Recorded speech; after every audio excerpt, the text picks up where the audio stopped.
Like we have a good number of people here now. Bonjour tout le monde, je crois qu'on a quand même pas mal de gens ici, donc je veux vous souhaiter la bienvenue sur cette série de webinaires sur le cannabis et la santé mentale et qui est en partenariat avec le Centre canadien de l'utilisation des substances. Donc c'est c'est un webinaire en 3 parties. Aujourd'hui, c'est la deuxième partie.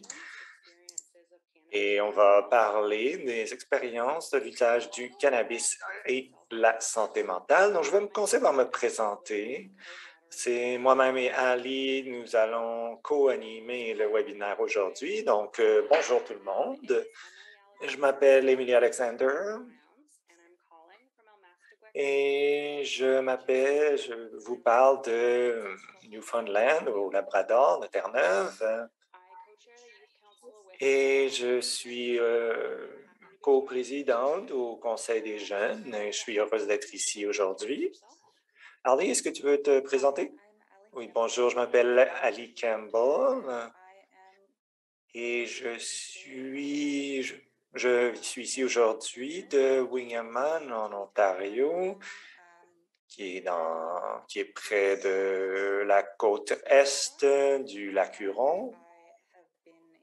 Et je fais partie du Conseil des jeunes depuis environ 7 ans en ce moment, donc ça fait un bon moment. Et je suis très heureuse d'être ici aujourd'hui et de vous voir. Parfait, merci, Ali. Donc, avant qu'on commence, j'aimerais seulement signaler que la Commission des jeunes est sur le territoire en Ontario, qui est un territoire non cédé de la nation Anishinaabe. Et pour ceux, évidemment, il y a des gens d'ici qui viennent de partout au Canada, donc on invite les participants à reconnaître les territoires sur lesquels ils sont. Donc, je crois que les gens viennent de le mettre dans le chat. Donc, juste pour parler de quelques détails techniques, toute la recherche qui est présentée est possible grâce aux fonds qui ont été alloués, les fonds de recherche et les différentes initiatives qui ont été faites et les fonds ont été donnés par Santé Canada, entre autres. Donc, évidemment, ce webinaire va être disponible en anglais et en français. Aujourd'hui, ça va être surtout présenté en anglais avec la traduction en français simultanée. Si vous voulez écouter le français, vous cliquez sur le bouton Interprétation en bas de l'écran et vous sélectionnez le français comme langue. Notez aussi qu'il va y avoir d'autres textes disponibles en français et en anglais. Les diapositives sont disponibles en anglais et en français, donc vous pourrez avoir accès à ces diapos. Vous allez aussi entendre parler... Vous allez entendre parler 5 équipes de recherche aujourd'hui qui vont partager les résultats préliminaires de leur travail. Et il va y avoir une période de questions après chaque présentation. Donc, évidemment, si vous avez des questions, vous pouvez les taper dans la boîte Q&A. Et si vous avez des difficultés techniques ou peu importe, vous pouvez les écrire dans le chat. Petite note rapide, un enregistrement du webinaire va être disponible en ligne environ au mois de mars. Et maintenant, je vais passer la parole à Ali qui va nous présenter notre premier présentateur. Merci. Parfait, bonjour à nouveau. J'aimerais vous présenter le Dr Mirza qui vient de l'Université de Toronto, qui va nous parler de l'utilisation du cannabis et la santé mentale pour les adultes plus âgés. Bon matin, bon après-midi, bonsoir pour tout le monde et merci d'être avec nous aujourd'hui. Je m'appelle Sabina Mirza et je fais partie de l'équipe ici où je travaille avec vraiment une belle équipe pour établir des liens entre l'usage du cannabis et la santé mentale. Je travaille à l'Université de Toronto et je trouve que ce travail est très important et je suis vraiment enthousiaste de faire partie de cette équipe parce que je crois que le travail est important. Maintenant que le cannabis est légal depuis octobre 2018, on voit que le cannabis est de plus en plus un traitement pour la santé mentale comme la dépression et l'anxiété. Et notre projet est lié à ces recherches. Avant d'aller dans les détails du projet, je voulais vous présenter ce dont nous allons parler. Donc, à l'ordre du jour, nous allons d'abord revoir les objectifs et les questions pour la recherche et les sous-questions de recherche aussi. Ensuite, nous allons voir les différents stades du projet pour vous parler des stades que nous avons complétés. Nous allons ensuite voir les résultats et finalement la conclusion et les prochaines étapes.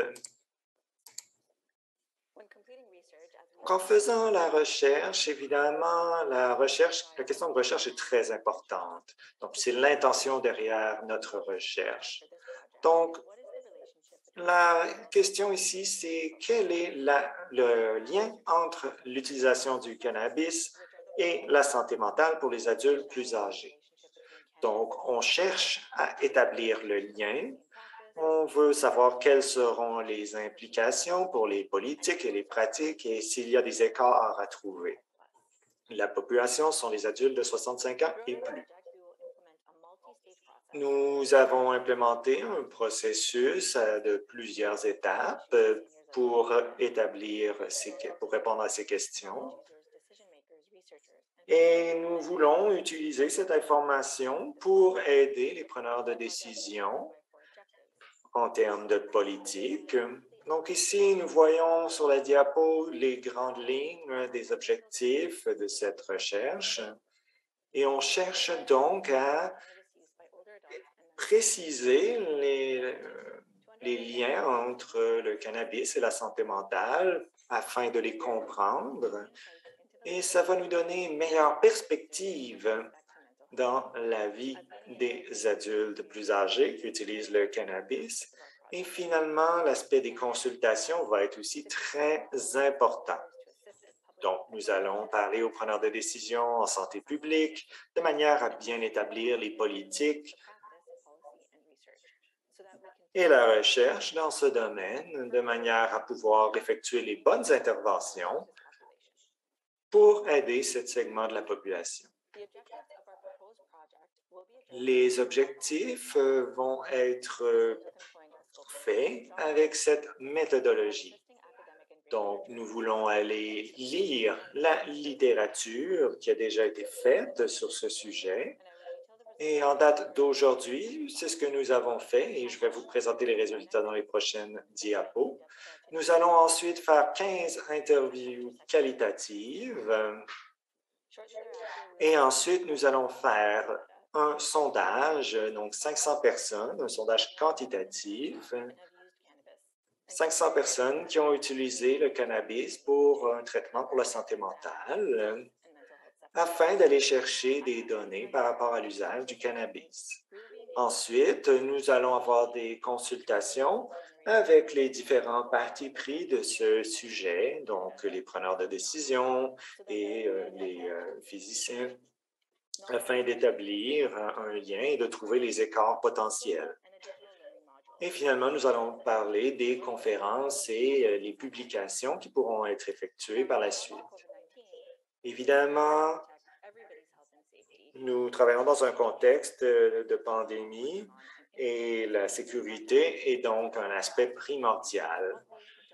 Donc, évidemment, nous cherchons à faire des interviews à distance de manière à ce que ce soit le plus sécuritaire possible. Et dès que possible, les résultats seront publiés publiquement le plus rapidement possible. Et ça va être fait de plusieurs façons. Comme je viens de le mentionner, nous avons terminé le processus de recherche et c'est cette approche qui a été faite en détail pour vraiment aller chercher les réponses en profondeur. Donc, on a commencé par identifier les questions de recherche et identifié les études pertinentes. Ensuite, on a choisi les études. Ensuite, nous avons étudié les données. Et ensuite, nous avons fait un sommaire des différents résultats. Donc, évidemment, ça, c'est très utile pour trouver les écarts dans les connaissances. Et l'objectif de cette pratique était d'aller chercher les données pour l'usage du cannabis pour les adultes plus âgés et la santé mentale.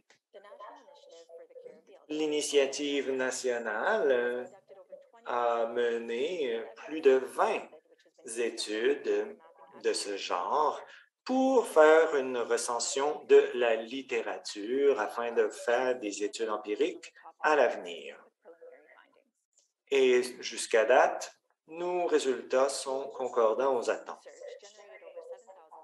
Donc ça a été fait nous sommes partis de plus de 7000 études et nous sommes allés chercher l'information nécessaire dans ces études.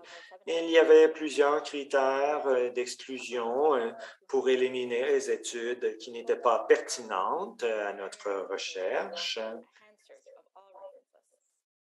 Et nous avons en plus pu étudier les études qui restaient plus en profondeur. Évidemment, les données devaient être bien validées et nous avons donc cherché dans les données pertinentes les résultats de recherche qui étaient pertinents pour nos questions. Les sources que nous avons consultées nous ont permis d'identifier certains écarts dans les connaissances. Et il y a certains thèmes qui reviennent souvent. Nos résultats indiquent qu'il y a des résultats positifs et négatifs sur la santé mentale des adultes plus âgés et il faut bien comprendre les avantages et les inconvénients.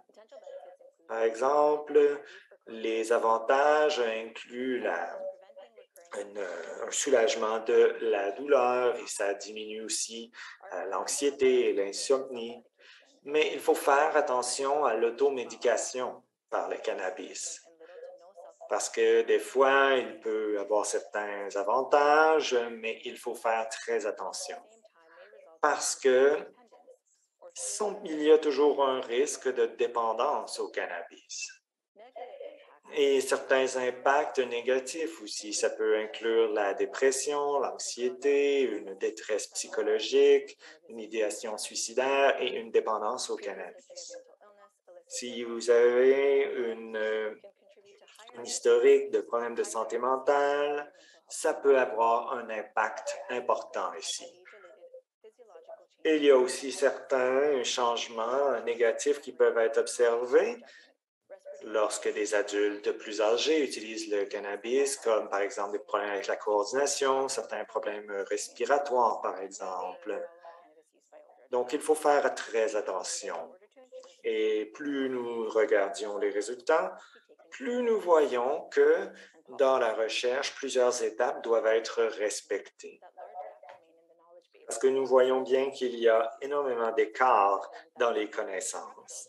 Et certains changements structurels en termes de politique publique doivent être effectués.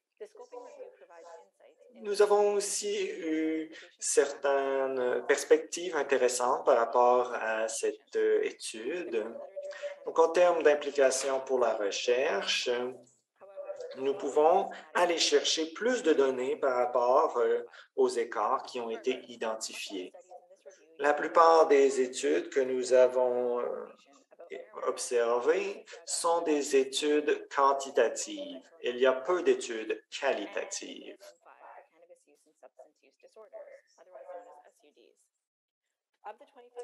De toutes les études qui ont été étudiées dans cet examen, mais seulement 2 de ces études avaient des interviews qualitatives avec des interviews robustes pour les adultes plus âgés. Il faut donc utiliser les interviews qualitatives afin d'avoir une meilleure compréhension de ce sujet. Ensuite, il y a différentes implications pour la pratique. Il y a encore beaucoup de stigmas autour de ce sujet et vraiment, l'usage sécuritaire du cannabis est très important. Et souvent, les adultes plus âgés doivent être très au courant que l'usage du cannabis peut poser certains risques. Et il faut donc que les docteurs puissent bien expliquer les risques aux adultes plus âgés. Ensuite, il y a certaines implications au niveau des politiques. Il y a plusieurs avantages potentiels, mais il y a plusieurs désavantages aussi. Donc, la politique publique doit bien refléter ces résultats. Et nous avons donc identifié que les adultes plus âgés sont à certains risques. Et ces risques peuvent être identifiés dans un milieu clinique et il faut donc que l'étude soit bien faite. Et les cliniciens doivent bien identifier les risques potentiels, autant pour l'usage récréatif que l'usage médical. Nous voulons donc avoir un accès facile aux traitements disponibles. Nous voulons donc souligner l'importance d'une politique publique qui répond bien aux besoins des cliniciens.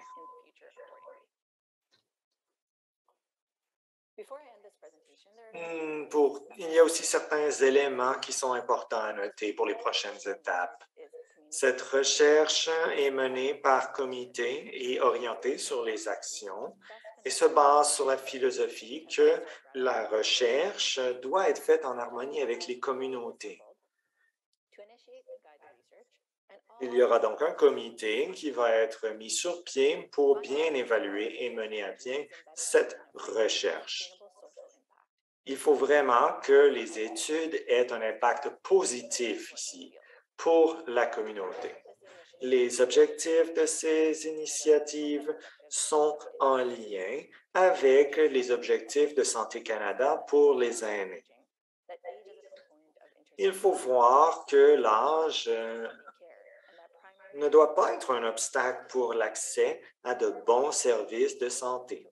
Il faut donc de bons partenariats avec les communautés. Encore une fois, merci de votre écoute à propos de ce sujet et j'ai hâte de partager les prochaines étapes de notre recherche. Donc, je vous souhaite une bonne journée et à la prochaine.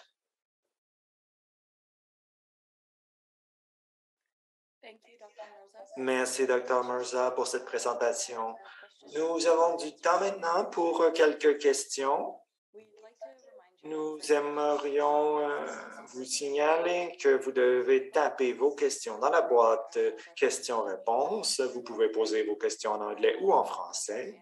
Si nous n'avons pas le temps de répondre à toutes les questions, nous vous encourageons à contacter l'équipe de recherche directement.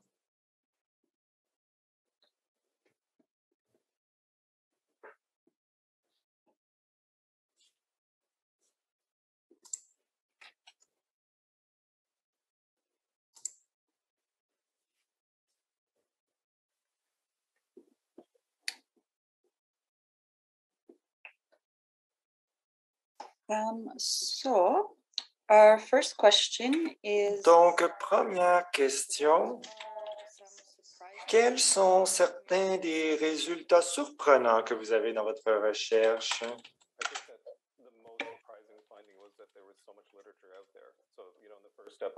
Le résultat le plus surprenant, c'est la quantité astronomique de littérature qu'il y a là-dedans. Je crois qu'il y a au-dessus de 7000 articles, donc c'est énorme. Donc, quand nous voulions répondre à la question du lien entre l'usage du cannabis et la santé mentale, il n'y a vraiment pas beaucoup de recherche qui a été faite pour les adultes plus âgés, là.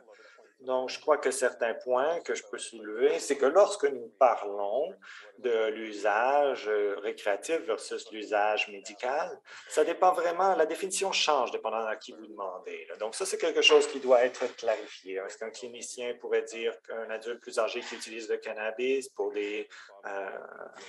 pour l'insomnie, le clinicien pourrait dire que c'est un usage médical, mais la personne elle-même pourrait dire que c'est un usage récréatif. Donc, il faut vraiment opérationnaliser la façon dont on utilise tout ça. Donc, je crois que c'est un point très important. Il faut aussi regarder les preuves, des recherches, des études. Il y a beaucoup de résultats conflictuels. Donc, il y a évidemment des avantages dans la littérature, mais il y a aussi des implications négatives. Donc, il faut déterminer s'il y a plus d'avantages que d'inconvénients lorsqu'on parle de l'utilisation du cannabis. Donc, on ne peut pas vraiment répondre à cette question en ce moment, là, parce que vraiment, là, il y a un grand écart dans les données ici que nous cherchons à adresser dans cette recherche et on espère utiliser ces preuves, des résultats pour influencer de futurs travaux. Oui, c'est vraiment, on a vu que c'était étonnant, 7000 études, là. Alors, c'est quoi un peu la planification pour tout le reste des études? On espère finir ça d'ici le reste de l'année. Ensuite, ça va être quelque chose qui va être une contribution substantielle pour tout ce que nous avons trouvé dans la littérature et on veut construire, comme on vient de le mentionner dans tout ça. Un point qu'on a soulevé, c'est qu'il y a beaucoup de données quantitatives, mais très peu de données qualitatives. Donc, nos interviews plus en profondeur vont être capables de donner un contexte à tous ces chiffres. Et ça va nous permettre de mieux comprendre les expériences vécues par les gens et vraiment d'avoir une recherche qui va être centrée sur les besoins de la communauté, les gens qui sont impactés par tous ces problèmes et enjeux, pour mieux comprendre les problèmes liés à l'usage du cannabis. Donc, on espère, dans l'année qui s'en vient, avoir des résultats et on a une bonne équipe pour faire avancer le projet. Parfait, merci. Prochaine question, c'est demande si vous pourriez élaborer un peu plus sur vos intentions. Comment vous allez répondre à la question de recherche avec autant d'un point de vue là, des données quantitatives que qualitatives? Vous mentionnez que les expériences vécues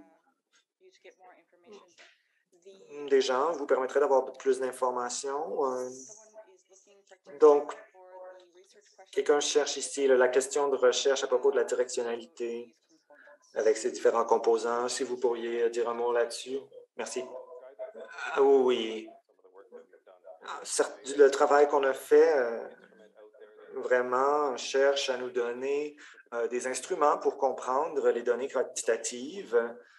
Évidemment, il n'y a pas une unique façon là, de faire ça. Il n'y a pas quelque chose qui peut être appliqué à tous les adultes. Lorsqu'on parle du cannabis et de la santé mentale, on voit qu'il y a plusieurs groupes d'âge et on veut s'assurer que les instruments qu'on utilise vont nous aider à démêler les différents groupes.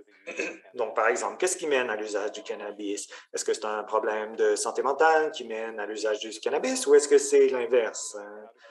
Et comment les gens comprennent bien, comment est-ce qu'on peut démêler tout ça et expliquer tout ça. Donc, on est intéressé à expliquer cette relation, autant d'un point de vue quantitatif que qualitatif. Et la façon dont on va procéder, c'est qu'on va aller chercher ces renseignements avec différents exercices et on va construire un modèle d'interview en détail pour explorer ces détails, ces situations. Et les données qu'on va aller chercher avec ça, on va les comparer avec l'information qu'on a déjà été chercher dans certaines études longitudinales canadiennes sur la santé mentale. Donc, ce qu'on veut être capable de faire, c'est de trouver les relations entre ces différentes données, comme par exemple les interviews qualitatives, les 15 qu'on veut faire, plus les sondages de 500 personnes. Donc, on va pouvoir créer des liens entre ces données et les études qui avaient déjà été réalisées par le passé. Donc, le comité va pouvoir se pencher sur ces données pour établir des liens et déterminer la signification de toutes ces données. Ah oui, merci pour votre réponse. Je sais que ça va dans beaucoup de détails. Merci de votre explication bien détaillée. Donc, si nous avons d'autres questions, si vous avez d'autres questions, vous pouvez les mettre dans la boîte questions-réponses. Et nous allons maintenant passer à la prochaine section. Parfait, merci encore pour l'opportunité. Merci, Ali. Donc ensuite, nous n'avons pas d'autres questions pour le moment. Ensuite, nous allons écouter le docteur Olivier Ferlat de l'Université de Montréal. Ils vont parler des expériences et les perspectives de l'usage des cannabis par les gens de la communauté LGBTQ+, qui vivent au Québec. Bonjour, je m'appelle Olivier Ferlat, je suis professeur à l'Université de Montréal et je suis un scientifique de recherche aussi. Je travaille à Collab et on fait des recherches à propos de la communauté ici pour comprendre les facteurs qui mènent à l'usage de substances. J'aimerais commencer par par reconnaître que je suis sur le territoire de Chonchake et nous voulons reconnaître que c'est un territoire non cédé. Donc, il y a un certain volume de données qui indiquent que les gens des communautés LGBTQ+, ont beaucoup de problèmes de santé mentale, comme la dépression, l'anxiété et le suicide. Cette population a aussi un usage beaucoup plus élevé du cannabis si on se compare à les gens hétérosexuels et cisgenres. Donc, évidemment, il y a un certain stress de minorité ici et on voit bien qu'il y a beaucoup de problèmes ici. Et on voit qu'il y a un très haut taux d'usage du cannabis ici. Et il commence aussi à utiliser du cannabis plus jeune que les autres. Et ces tendances sont particulièrement prononcées chez ces jeunes. Donc, évidemment, nous cherchons à expliquer cette tendance. Dans la littérature, si on regarde, évidemment, il y a plusieurs explications. Par exemple, le stress de la minorité, le stress d'être une minorité sexuelle ou basée sur le genre, ce qui mène à de la discrimination ou du harcèlement ou à des sentiments de honte, ce qui mène à des problèmes de santé mentale et à l'usage des substances. La relation entre la santé mentale et l'usage du cannabis, ça n'a pas été investigué en profondeur. Ça, c'est vraiment un écart important dans les connaissances pour identifier les gens qui sont plus à risque.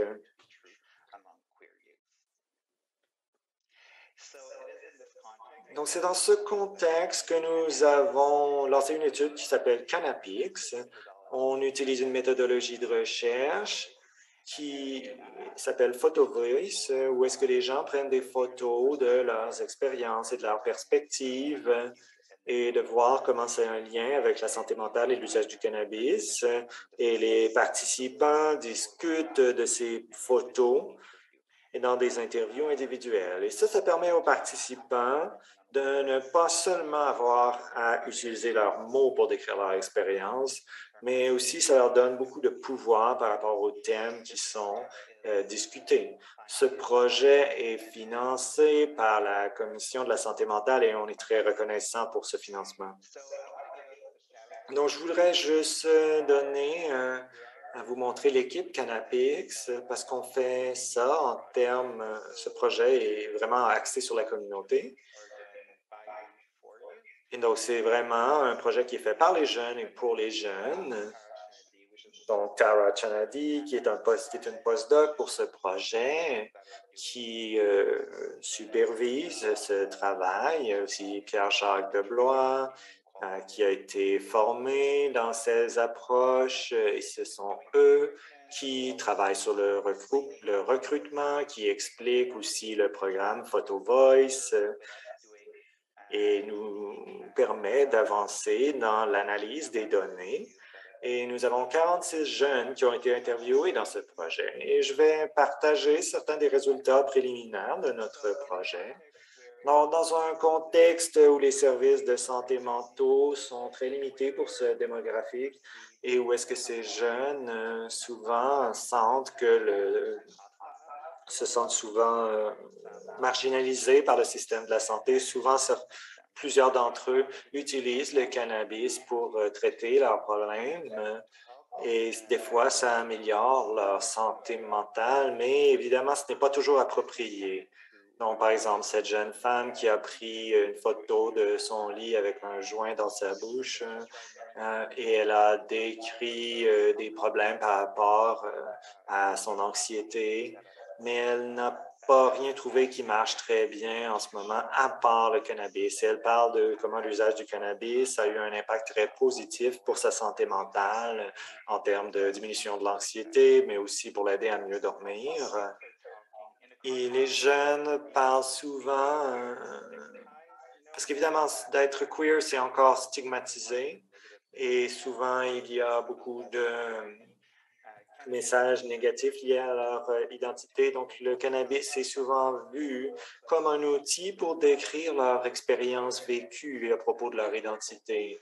Par exemple, cette jeune femme qui a pris une photo de différentes personnes qui aiment le cannabis pour les utiliser en tant qu'inspiration. Et elle se dit qu'elle a été bisexuelle depuis longtemps, mais c'est seulement depuis qu'elle a commencé à fumer du cannabis, mais qu'elle a commencé à laisser aller ses vieux stigmas et à s'assumer en tant que personne. Les jeunes discutent aussi comment l'usage du cannabis leur permet de construire des connexions sociales, surtout s'ils ont de l'anxiété sociale, mais aussi leur donne une certaine liberté sexuelle, comme la jeune femme qui a pris sa photo ici. Elle dit que fumer du cannabis avant d'avoir des relations sexuelles lui permet d'être plus présente et lui permet aussi de laisser aller les préoccupations par rapport à son apparence physique. Donc, les jeunes ont parlé en général de manière très positive de l'impact du cannabis, mais certains parlent aussi des effets négatifs. Donc, évidemment, ça les gèle un peu et ça les démotive par rapport à la vie. Il y a aussi, pour reprendre leurs mots, ils disent que ça les rend paresseux. Et s'ils consomment beaucoup de cannabis, il peut même y avoir certains effets dépressifs, donc comme le jeune homme qui a pris la photo ici pour décrire comment il y a certaines périodes où il fume beaucoup et il tombe dans une période dépressive. Les jeunes que nous avons interviewés aussi, la plupart d'entre eux fument du cannabis tous les jours et il y avait un sentiment pour beaucoup d'entre eux qu'ils ne pouvaient pas fonctionner sans le cannabis. Et ça, c'est un sentiment que certains d'entre eux étaient inconfortables avec ça. Là. Donc, comme la personne qui a pris cette photo ici, et pour décrire la photo, il a dit que les bars ici se représentaient un peu comme les barreaux d'une prison. Et il sentait qu'il était un peu pris dans cette prison. Et il sentait que le cannabis était un peu comme une prison pour lui maintenant parce qu'il se sentait qu'il n'était pas capable de fonctionner sans l'usage du cannabis.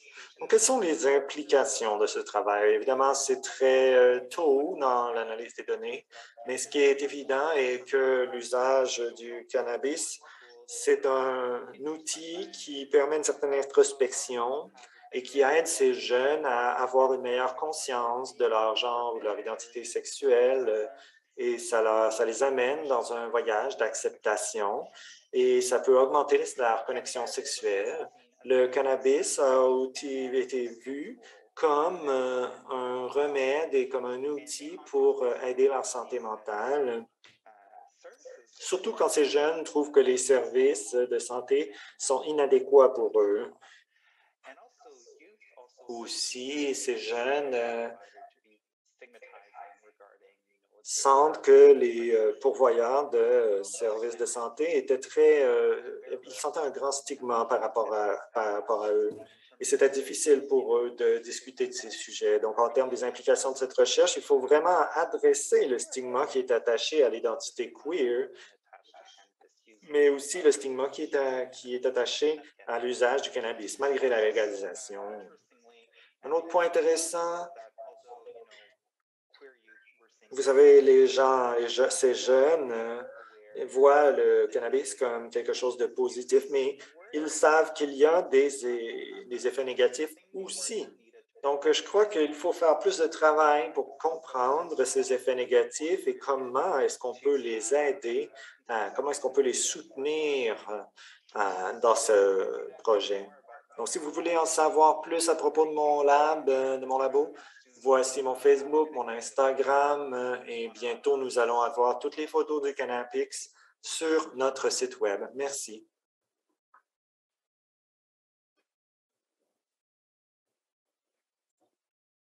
All right. Thank you so Parfait. Merci beaucoup. Dr. Verlat, for a great presentation. Merci beaucoup, Dr. Ferlat, pour la présentation. On a maintenant du temps pour les questions du public. Juste pour vous rappeler, vous pouvez écrire vos questions dans la boîte questions-réponses.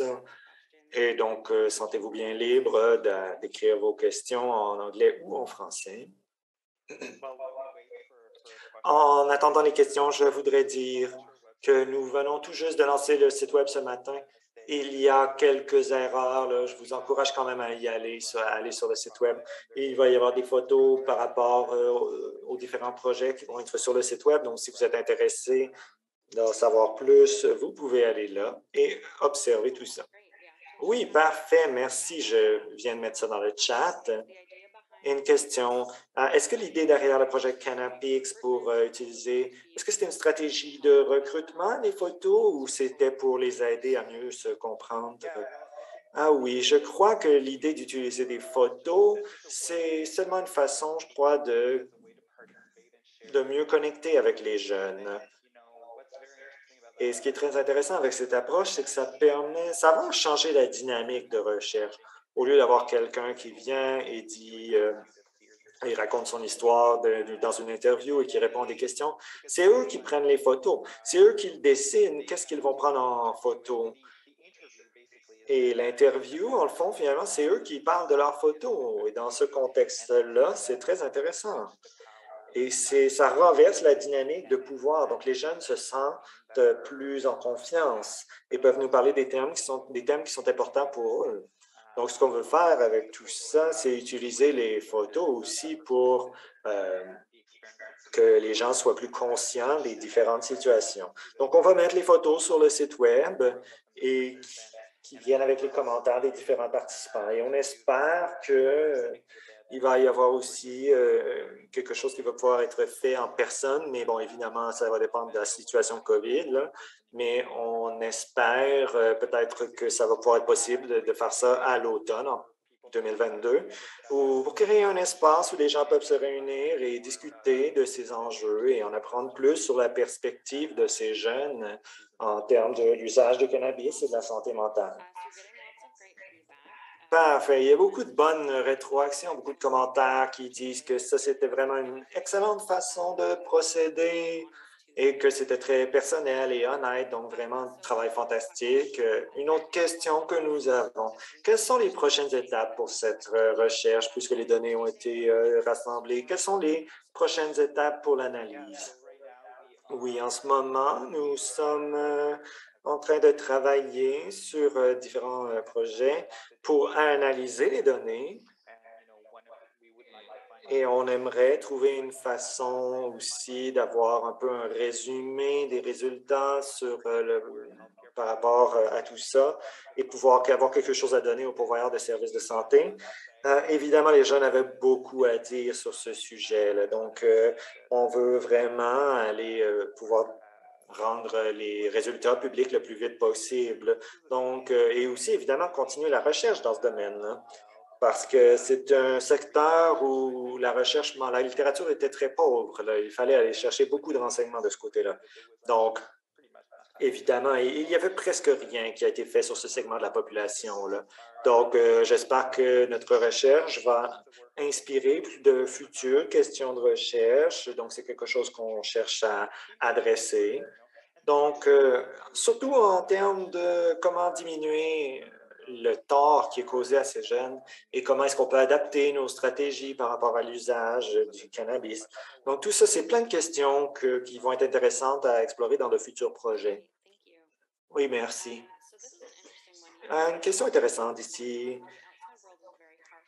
Évidemment, le monde externe peut être très difficile pour ce segment de la population. Donc, comment est-ce qu'on peut adresser ces préoccupations? Je ne suis pas certain comment répondre à cette question. Ça dépasse un petit peu la portée de ma recherche là, et de ce projet. Je crois que, évidemment, on a besoin de...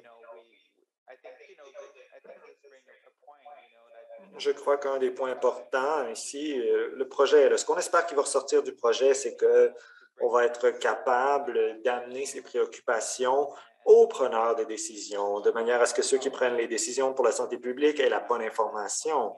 Parce qu'en ce moment, les jeunes, beaucoup d'entre eux sentent que les services de santé ne sont pas appropriés pour eux et que leurs besoins n'étaient pas écoutés.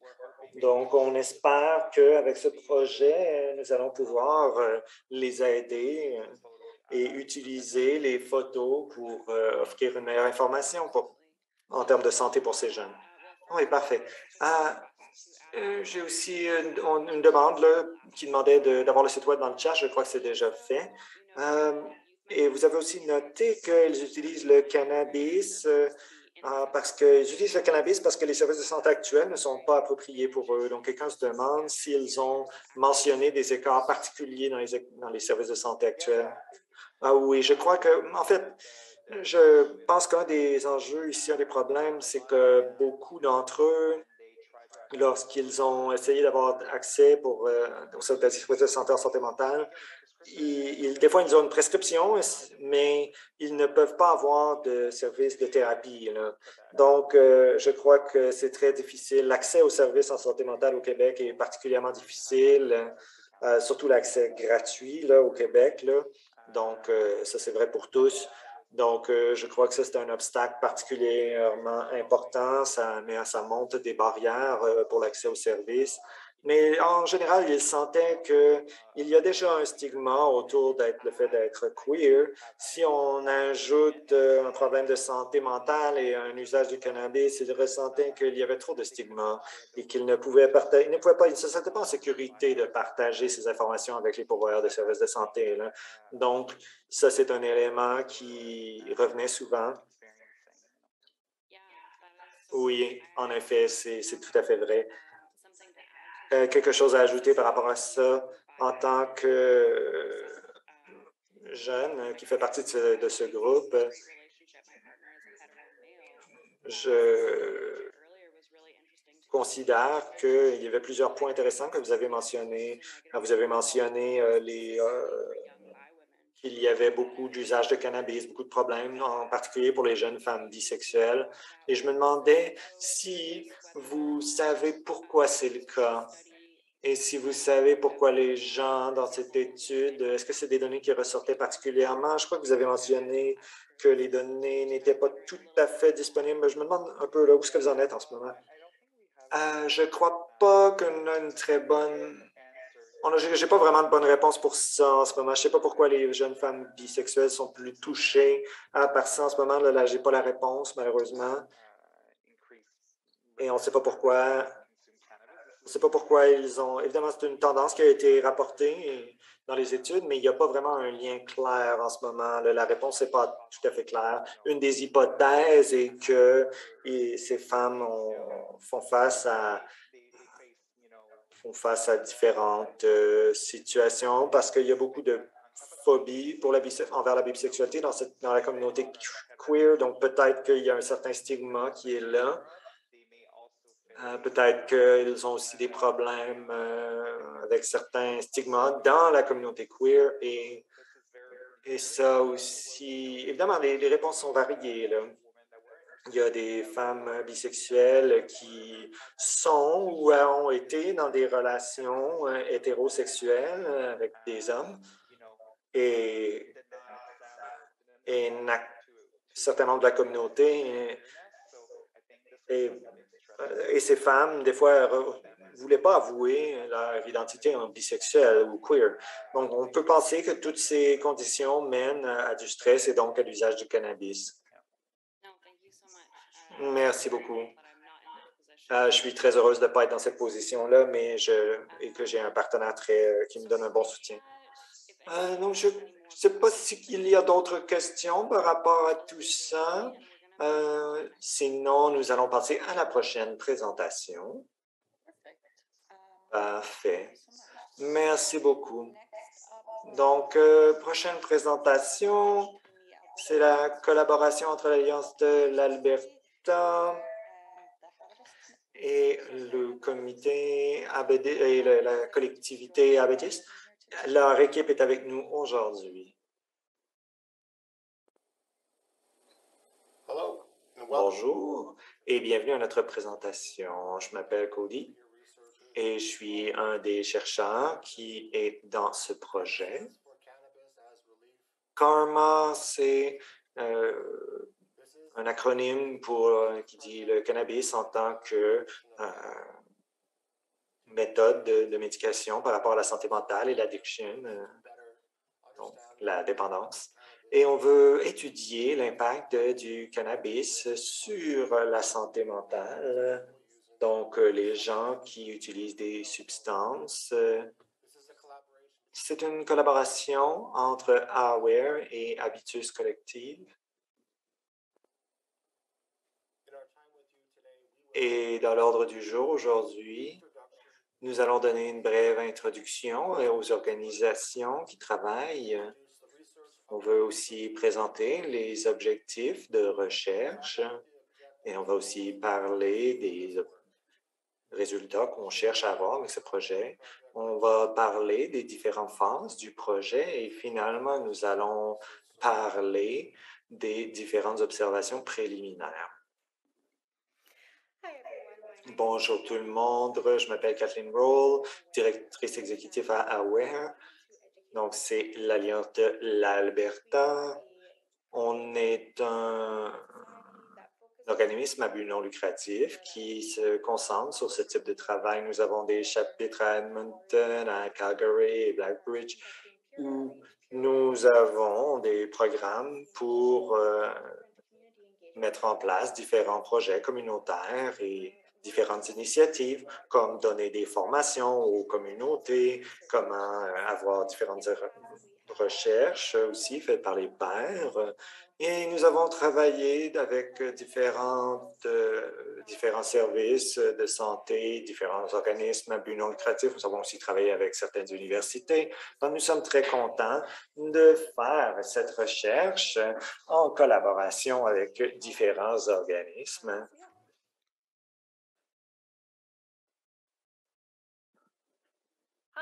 Bonjour, je m'appelle Lisa Elford et je suis une des chercheuses principales dans Habitus. Et nous soutenons le travail qui est fait dans ce domaine. On travaille dans un secteur à but non lucratif pour créer et développer différents projets. On a aussi des projets collaboratifs pour créer des liens entre les communautés et les instituts de recherche. Par exemple, le projet CARMA est en partenariat avec l'Université de Calgary et avec le Dr. Rita Anderson. Ce partenariat nous permet de s'intégrer dans les processus de recherche académique, comme par exemple les études éthiques, et ça peut aussi nous donner des données pertinentes.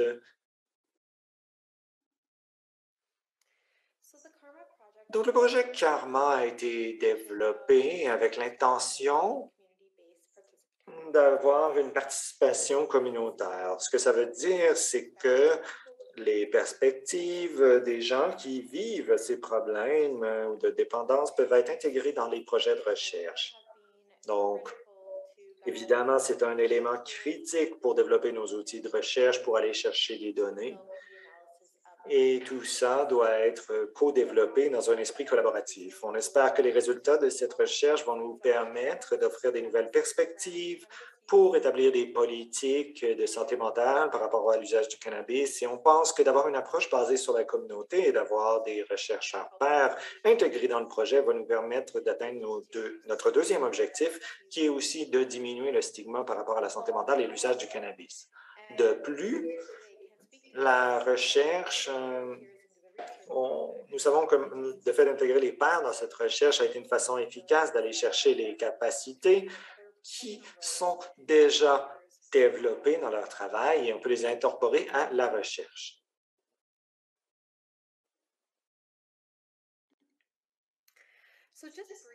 Donc, brièvement, les objectifs du projet sont de mieux comprendre les facteurs qui augmentent l'utilisation du cannabis dans les populations à haut risque. Nous voulons aussi savoir les impacts du cannabis sur la santé mentale. On veut aussi identifier les barrières et le soutien qui est disponible pour les gens qui ont besoin de services de santé.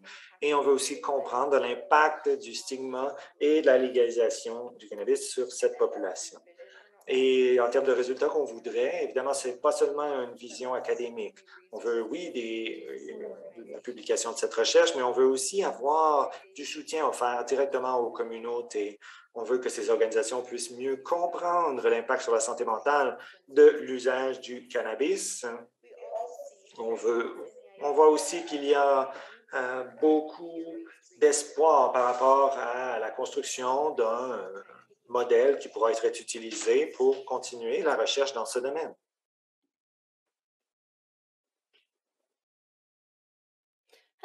Bonjour tout le monde, je m'appelle Erika et je suis une chercheuse associée avec Habitus. En ce moment, nous sommes en phase 2 du projet.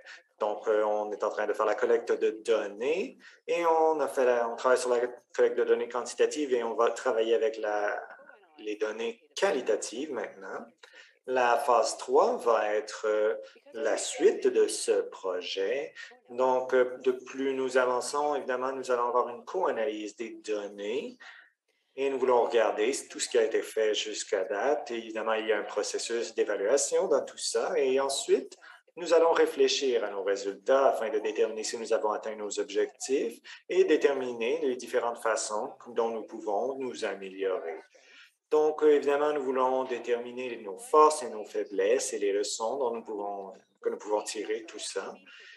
Et nous allons maintenant parler des différentes discussions par rapport à la collecte de données et les différents résultats qui en sont ressortis. Évidemment, je savais que cette étude nous permettrait d'amener du changement social dans nos communautés. Avec les sondages, quand je faisais les sondages, ça me donnait plus de confiance, plus de compassion envers les membres de notre communauté. Évidemment, c'est important d'avoir un dialogue ouvert parce qu'il y a beaucoup de stigmas, beaucoup de discrimination. Donc, d'écouter les voix de tout un chacun est très important. La collecte de données représente un défi, ça c'est certain. Par exemple, certains participants, évidemment, trouvaient qu'ils pouvaient utiliser le cannabis pour aider leurs défis en santé mentale, mais certains n'avaient pas l'argent ou la capacité d'obtenir le cannabis.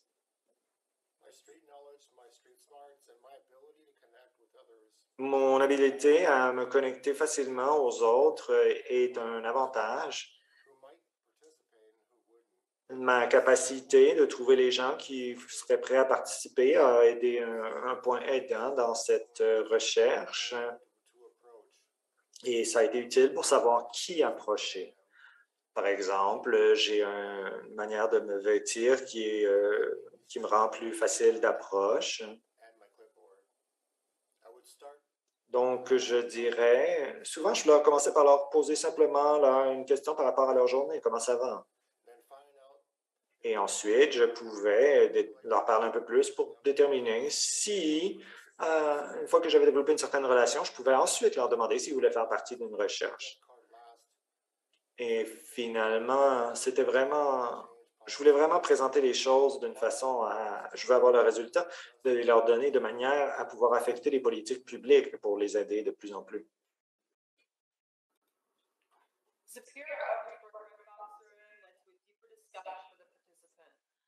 Et cette approche nous a permis d'avoir une discussion plus en profondeur avec les participants.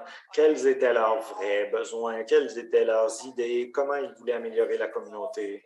Les participants se sentaient de plus en plus en sécurité par rapport à tout ça. Et souvent, c'était un défi. Il y avait beaucoup de barrières et d'obstacles, ça c'est certain. Donc, évidemment, la confidentialité est très importante parce qu'il fallait qu'ils se révèlent en tant que personne et qu'ils parlent des défis, des avantages et des inconvénients de l'usage du cannabis dans leur vie. La raison que nous avons fait ce sondage, c'était pour mieux comprendre les données des gens directement. Souvent, les gens me disaient, des fois, les gens se rappelaient de moi et me disaient, ah, vous avez fait passer ce sondage. Et donc, ça nous permet d'établir une des belles connexions dans un contexte sécurisant pour déterminer ce dont ils ont besoin et d'avoir ces discussions. J'ai été capable de connecter avec les autres à travers ce sondage et à travers cette approche.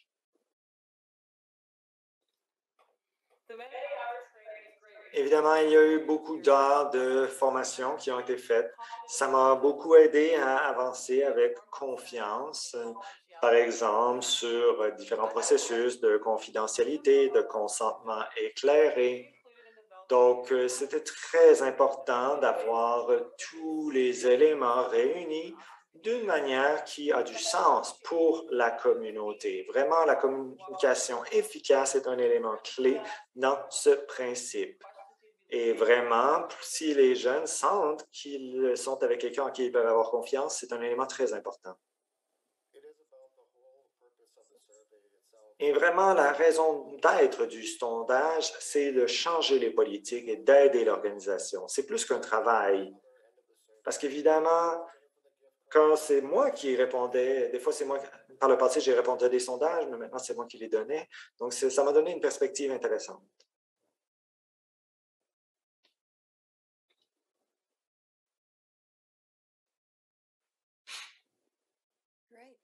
Parfait. Merci beaucoup pour la présentation. On a du temps pour une période de questions-réponses avec le public. Si vous voulez poser une question, vous devez la taper dans la boîte questions-réponses. Donc, vous pouvez poser vos questions en anglais ou en français. Donc, merci aussi, Kathleen. Je crois qu'elle a mis le site web. Merci, Kathleen, d'avoir mis le site web dans le chat, le site web de Aware. Donc, première question, c'est dans le contexte de la COVID-19, est-ce que ça a été difficile de recruter des participants pour une recherche à ce sujet?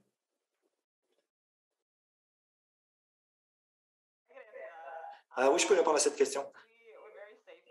On y est allé avec une approche très basée sur la sécurité et on offre des masques, on gardait une distance sociale, on suit les restrictions en vigueur. Quand on est allé dans différents refuges, on a suivi leur protocole de santé. Des fois, les gens refusaient parce qu'ils ne se sentaient pas confortables. Ils se sentaient inconfortables de parler à quelqu'un de manière individuelle, mais évidemment, nous gardons les bonnes distances. Mais je n'ai pas eu tant d'enjeux par rapport à tout ça. Évidemment, c'était seulement quelques personnes là, qui ont utilisé la COVID là, comme raison de ne pas participer. Oui, merci, Lauren. La prochaine question, c'est qu'est-ce que vous aimeriez voir en termes de cannabis et de santé mentale, en termes de priorité? Donc, par exemple, un exemple qu'ils ont donné en termes de recherche, en termes de politique d'éducation. Je pourrais en parler un petit peu. Une chose que notre organisation veut faire là, par rapport à ce projet est de créer plus d'opportunités pour les pairs, de manière à ce qu'il y ait de la recherche fondée sur la communauté qui puisse être effectuée. Ça fait environ 3 ans que je travaille ici. On a beaucoup été approchés par des gens qui veulent faire partie de projets de recherche, mais qui n'avaient pas toujours le pouvoir ou plutôt l'opportunité de sortir et de faire de la recherche directement dans les communautés pour des sujets qui sont plus difficiles. Donc ça a vraiment été une belle opportunité de faire une recherche auprès des communautés pour aller chercher leur voix et développer les aptitudes nécessaires pour monter un projet comme ça. Donc, c'est ça. Je ne sais pas si quelqu'un d'autre voudrait en parler un petit peu plus. Parfait. Donc, je crois que ça va pour l'instant. Une bonne question pour notre équipe, c'est quelles sont les recommandations que vous auriez pour d'autres chercheurs qui sont intéressés à avoir une approche de pair à pair?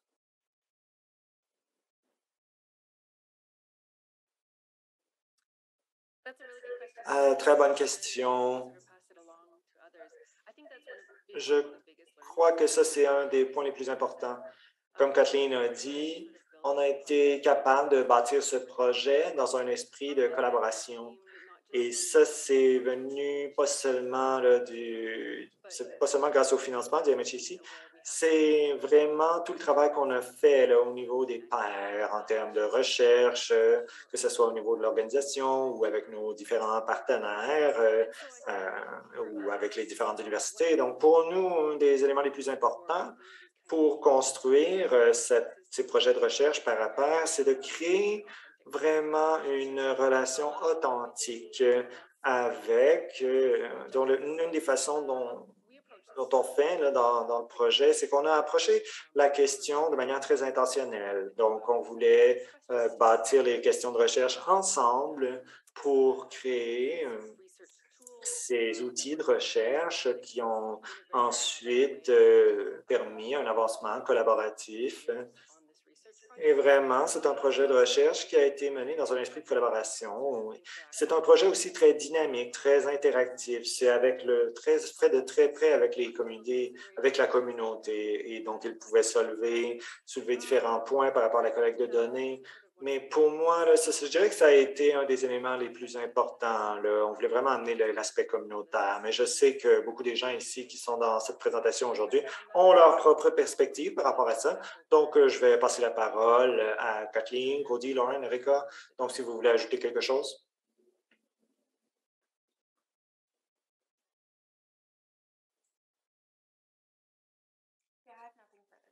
J'ai rien d'autre à ajouter. Je crois que vous avez bien couvert le sujet. Je voulais parler de l'importance d'avoir des pairs pour faire cette recherche. Je crois que on n'a pas nécessairement l'éducation de faire tout ça, là, mais je me sens quand même très qualifié de sortir et de parler à mes pairs pour qu'ils se sentent bien à l'aise de me parler, pour avoir des réponses honnêtes, parce que, évidemment, on arrive là avec une approche pleine de compassion et sans jugement.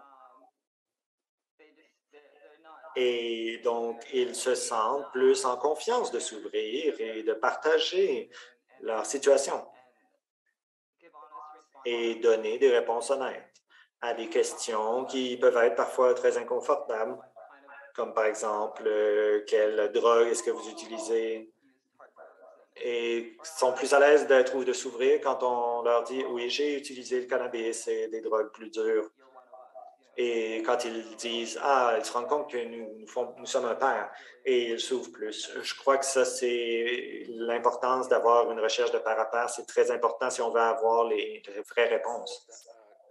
Un point que je voudrais dire aussi, que je voudrais avancer en termes de l'esprit de collaboration. C'est une collaboration entre deux organisations et on travaille en collaboration. Évidemment, on sait que les jeunes qui utilisent le cannabis, évidemment, il y a des liens avec la santé mentale ici. Là. Et on sait où aller, ou on sait à quel endroit aller pour trouver des gens qui utilisent le cannabis qui ont des problèmes de santé mentale. Et un point important, c'est que dans le sondage,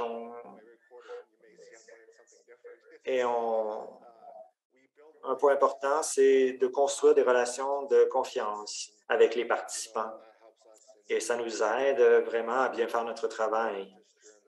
Et pas seulement pendant le sondage, là, mais pour un suivi aussi. Là. Donc vraiment, ce sondage, ça aide tous les aspects de ce processus.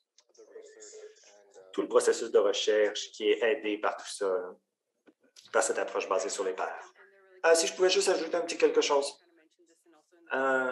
dans la présentation, on en a parlé un petit peu, là, mais c'est un point que je voulais souligner.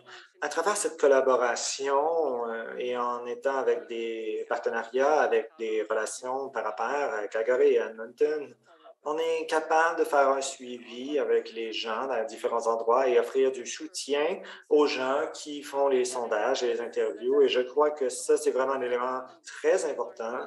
Comme Lorraine a dit, là, on pose des questions vraiment très difficiles où les gens peuvent se sentir très mal à l'aise ou inconfortables. Et évidemment, il y a aussi un risque là, de traumatisme. Donc, on veut vraiment mitiger ces risques le plus possible. Donc, je crois que c'est ça qui a été très intéressant et enrichissant de voir comment les pairs ont été capables de mitiger ces risques et ensuite faire un suivi pour les aider à réduire les risques une fois que la conversation est terminée, donc de manière à connecter les gens aux bonnes ressources dans la communauté, par exemple. Donc, et c'est vraiment bien d'utiliser ce soutien de par à pair. Les gens se sentent vraiment bien écoutés dans le projet de recherche et ça me donne beaucoup d'espoir pour ce genre de recherche dans le futur. Merci beaucoup, Lisa. Et merci beaucoup à tout le monde ici pour votre présentation. Nous allons devoir passer à la prochaine. Donc, pour la dernière présentation, c'est le Dr. Robouti qui va le faire à propos de la santé mentale. Notez que nous allons écouter certaines remarques et ensuite, nous allons pouvoir montrer leur film sur le PTSD, le syndrome de stress post-traumatique. Donc, nous sommes vraiment contents de les avoir ici aujourd'hui.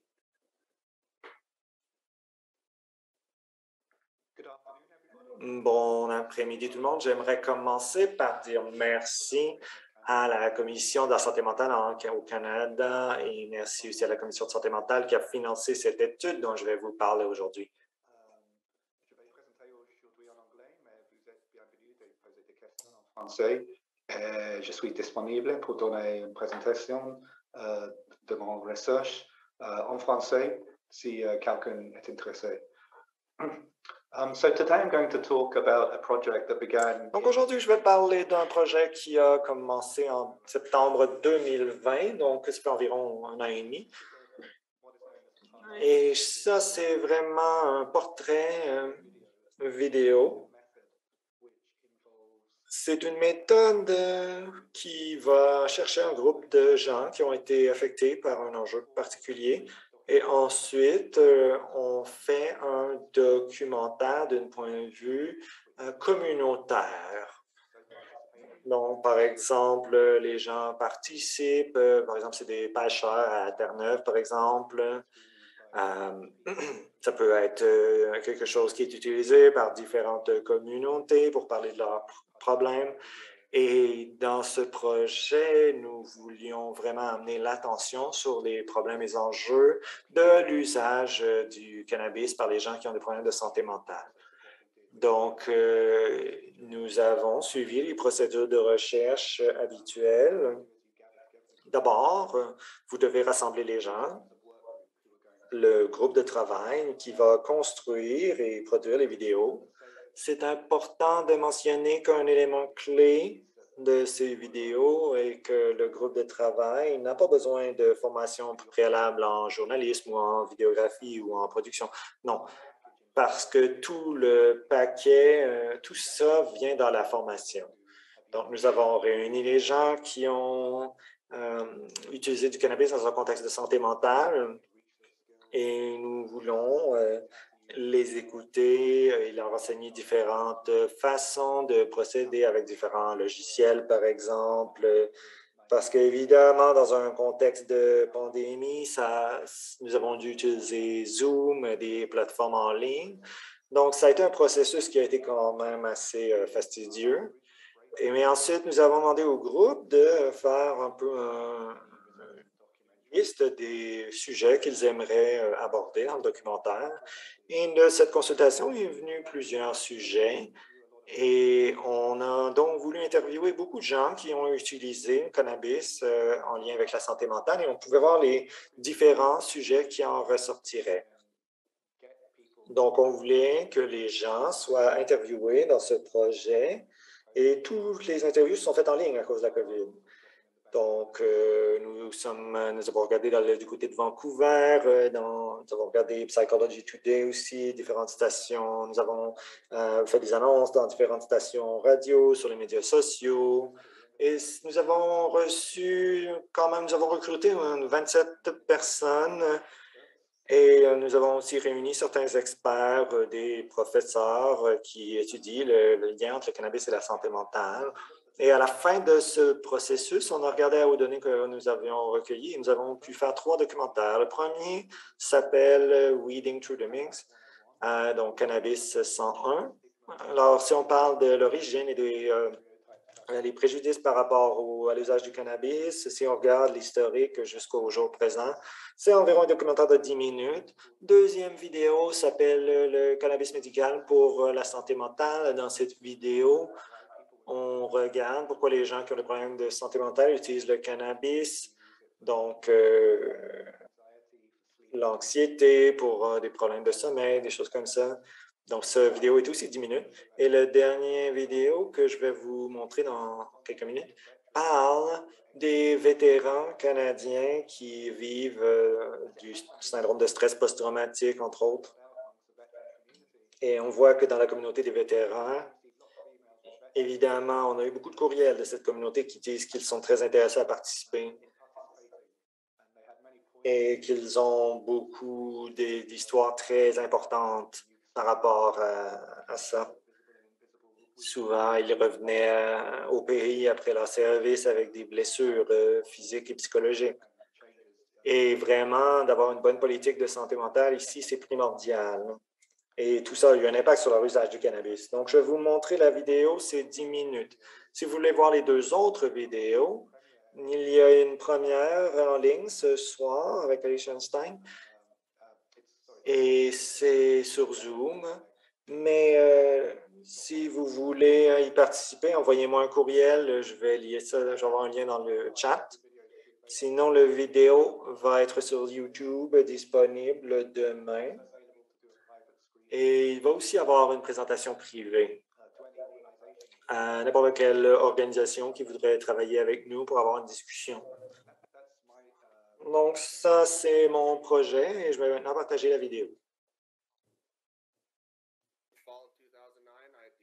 En 2009, j'ai été en Afghanistan. Et évidemment, ça m'a mené à une blessure. J'ai pilé sur un explosif, j'ai perdu ma jambe. Et mon autre jambe a été décimée verticalement. Et bien sûr, ma main gauche, mon bras gauche a été très blessé. Donc, beaucoup de trauma.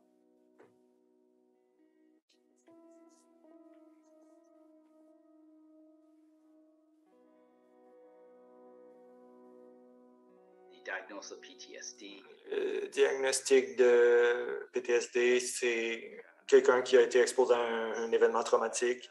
Du côté civil, on peut parler d'accident automobile ou d'un assaut sexuel ou physique. Et dans un contexte militaire, il y a des scénarios de combat ou des blessures, être témoin de quelqu'un qui se fait tuer, par exemple.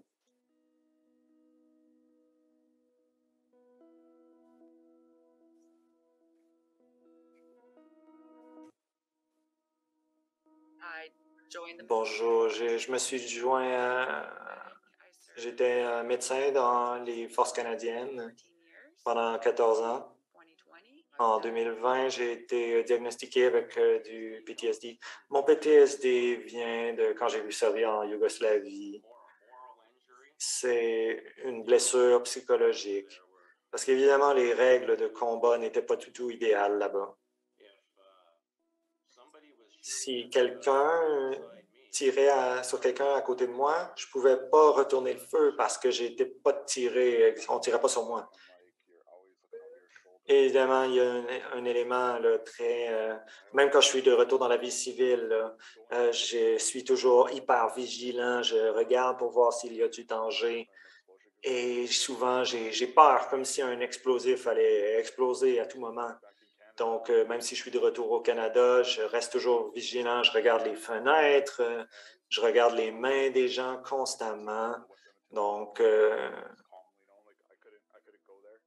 il y avait plusieurs situations où je pouvais juste pas me présenter parce qu'il y avait trop de gens, puis c'était trop frustrant, c'était trop épargnant.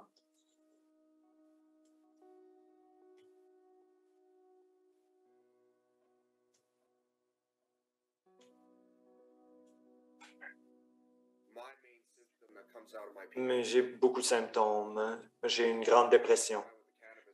Et vraiment, le cannabis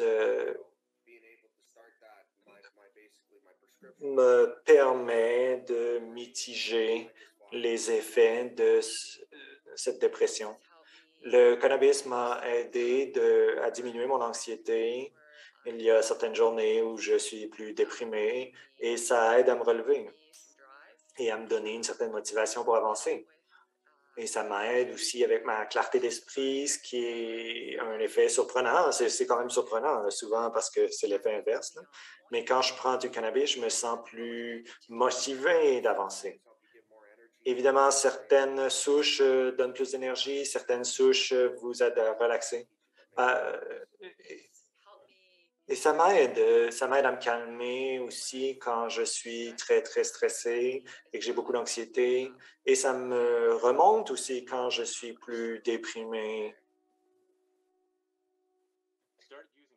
J'ai commencé à utiliser le cannabis pour mon PTSD, mon anxiété, pour ma dépression. Et ça m'a aidé beaucoup. Je l'ai pris aussi pour la douleur chronique, des blessures physiques qui ont été faites. Je suis capable de sortir plus. Je m'isole moins qu'avant. Je ne reste plus assis sur le sofa maintenant, là. J'utilise le cannabis sous forme orale pour contrôler ma douleur. J'ai une blessure au bas du dos. J'ai aussi des problèmes de sommeil. Et avant, j'utilisais des pilules pour dormir et c'était pas très utile. J'avais trop de cauchemars. Donc, je suis passé au cannabis oral et ça m'a beaucoup aidé.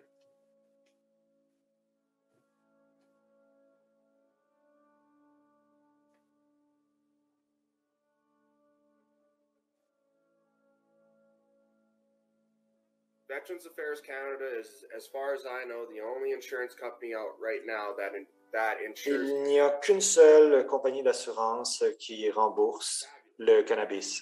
Et c'est vraiment fantastique. C'est exactement comme ça que ça devrait être. C'est un traitement médical. Donc, je suis vraiment content que beaucoup de personnes ont milité pour avoir cette assurance. Oui, évidemment, le cannabis peut vous aider avec l'anxiété. Ça peut être aidant pour le PTSD.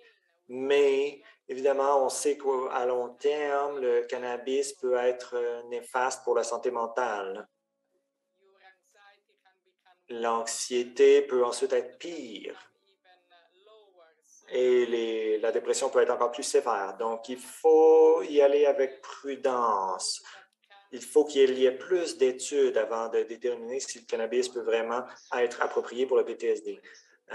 Il faut beaucoup plus de recherches sur les avantages et les inconvénients du cannabis par rapport pour le traitement du PTSD ou n'importe quelle condition de santé mentale. Parce que le cannabis en tant que plante est très complexe. Il y a beaucoup de choses qui sont dans le cannabis. Et on n'est pas à un niveau là, de compréhension là, exact pour déterminer exact quelle partie de la plante utilise quel produit chimique. Je dis ça comme une façon de gérer la douleur et aussi comme une façon de gérer la douleur psychologique. Et ça me permet d'obtenir un soulagement beaucoup plus rapide de manière à guérir des blessures psychologiques. Et aussi, ça me permet de diminuer la douleur physique. Donc, et possiblement, c'est quelque chose qui est important. Et on espère que ça va être un traitement qui va être disponible parce que beaucoup de gens qui sortent des forces armées ont de graves problèmes.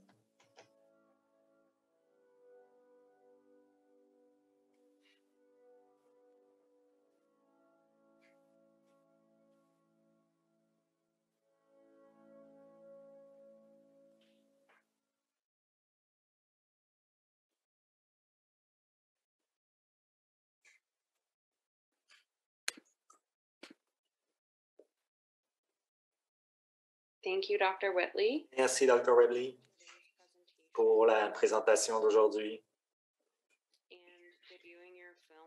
Et merci pour vos films. On a un petit peu de temps pour les questions. Donc, je vais poser une question. Si tous les présentateurs pouvaient mettre leur courriel dans le chat, ce serait super de façon à ce que les questions dont on n'a pas le temps de répondre, que les gens puissent vous envoyer un courriel, ce serait vraiment super.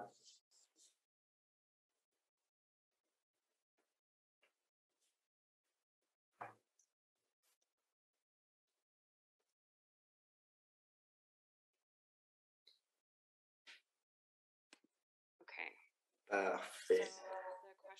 Donc, la question qu'on a ici, dans les questions-réponses, c'est pour le Dr. Whitley. Quand vous regardiez les racines du stigma par rapport à l'usage du cannabis, est-ce que vous avez vu est-ce que vous avez des différences entre les différentes nationalités, groupes culturels ou d'autres groupes démographiques? On n'avait pas suffisamment de données pour tirer des conclusions à propos de tout ça. Évidemment, ça ne serait pas là. Il faut que ça soit. Il faut avoir suffisamment de gens là, pour avoir des conclusions importantes. Mais ce que je peux dire par rapport à ça, c'est qu'on a interviewé plus de 30 personnes qui utilisent le cannabis et les vétérans sont environ 50% de ce groupe-là. On n'a pas seulement interviewé des vétérans, on a aussi interviewé d'autres groupes. Certains des vétérans étaient dans la police militaire. Et évidemment, ça affecte beaucoup de gens. Donc, nous avons aussi interviewé des premiers répondants. Et beaucoup de ces vétérans nous ont dit qu'avant, c'était eux qui stigmatisaient les gens qui utilisaient du cannabis. Donc, c'est vraiment une perspective qui a changé au fil du temps. Donc, souvent, il y avait ce jugement, ce stigma vers les gens qui utilisent du cannabis.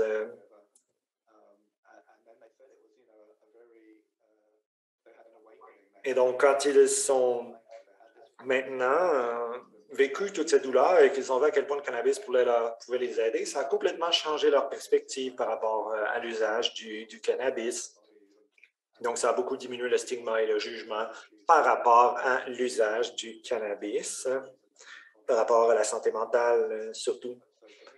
Donc, pour moi, ça, c'était une conclusion, un résultat quand même intéressant que nous avons trouvé. Oui, évidemment, c'est super. Nous avons eu des commentaires qui ont été mentionnés à propos de la puissance de cette méthode pour aller chercher la voix des gens. Donc, des félicitations par rapport à tout ça. Je crois que vu que nous manquons de temps, s'il y a des gens qui ont d'autres questions pour le Dr. Whitley, vous pouvez lui envoyer un message directement.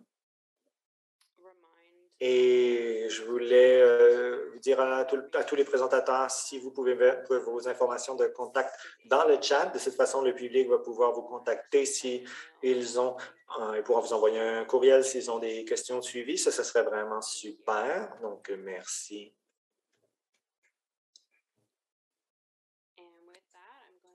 Et sur cette note, je vais donc passer la parole à Ali. Parfait.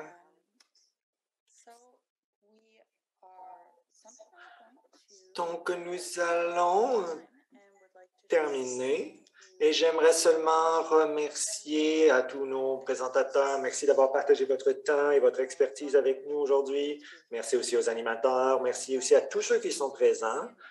Et je vous remercie vraiment. Un gros merci aussi à tous les participants et à tous nos panélistes. Je crois que ce webinaire a été nous a amené beaucoup d'informations et vraiment nous donne de plus en plus d'informations sur les écarts actuels par rapport à ce sujet. Donc, encore une fois, merci d'avoir été avec nous aujourd'hui et nous espérons que vous allez passer une bonne journée. Merci.